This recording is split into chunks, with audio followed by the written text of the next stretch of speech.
আসসালামু আলাইকুম সবাইকে। আলহামদুলিল্লাহ, আজকে আমরা আবার আরেকটা গাড়ি কেরিনা টিআই 2000 মডেলের সানরুফ ইনস্টলেশনের কাজ 100% কমপ্লিট করতে পেরেছি।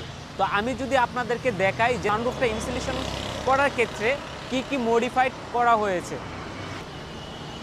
এইটা যেভাবে কাস্টমাইজ করা হয়েছে সেটা হচ্ছে কমপ্লিট জাপান থেকে যে সানরুফের ছাদগুলো আসে ওইখান থেকে কাস্টমাইজ করে এরপরে এটার ছাদ কেটে এরপরে এই সানরুফটা ইনস্টলেশন করা হয়েছে। এই যে সানরুফটার ফিনিশিংটা যদি আমি আপনাদেরকে দেখাই, এই যে ফিউচারে কিন্তু কখনো ওয়াটার লিক করার কোনো সুযোগ থাকবে না। এই যে এটা পেইন্টটা সহ কমপ্লিট করে দেওয়া হয়েছে।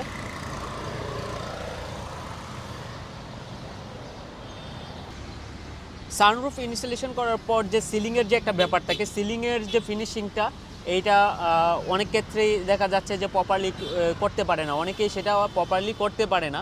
তো আমি যদি এটা সিলিংটা দেখাই, দেখেন এটা কাস্টমাইজ করা হয়েছে, তবে কাস্টমাইজ যে করা হয়েছে এটা কিন্তু বোঝার কোনো সুযোগ নাই।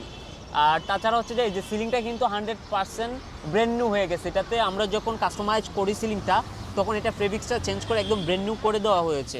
তো আমি যদি সানরুফটা ওপেন করি, এই যে শাটার কার্পেট যেটা আছে সেটা আমার মনে হয় যে দেখতে পাচ্ছেন যে শাটার কার্পেট যেটা আছে এটাও কিন্তু একদম 100% জাপানিজ, কোনো কাস্টমাইজ করা না। ওই যে জাপানিজ যে সানরুফটা ছিল, জাপানিজ যে রুফ কাটটা ছিল ওই রুফ কাটের সাথে কিন্তু এটা ছিল। আমরা জাস্ট সিলিংয়ের সাথে ম্যাচ করে ফেব্রিক্সটা বসিয়ে দিয়েছি। এখন এই যে খুবই স্মুথলি কিন্তু কার্পেট শাটারটা ওপেন হয়ে যাচ্ছে। এখন আমি যদি সানরুফটাকে ওপেন করাই, এই যে সানরুফটাকে আমি ওপেন করতেছি, খুবই স্মুথলি কিন্তু সানরুফটা ওপেন হয়ে যাচ্ছে। আবার যদি আমি ক্লোজ করে দিতে চাই, এই যে স্মুথলি কিন্তু এটা ক্লোজ হয়ে যাবে, স্মুথলি কিন্তু এটা ক্লোজ হয়ে যাচ্ছে। আবার এটাকে যদি আমি টিল্ট করতে চাই, এই যে টিল্ট কিন্তু হয়ে গেছে। আবার যদি আমি এটাকে ডাউন করে দিতে চাই, খুবই স্মুথলি কিন্তু ডাউন হয়ে যাচ্ছে।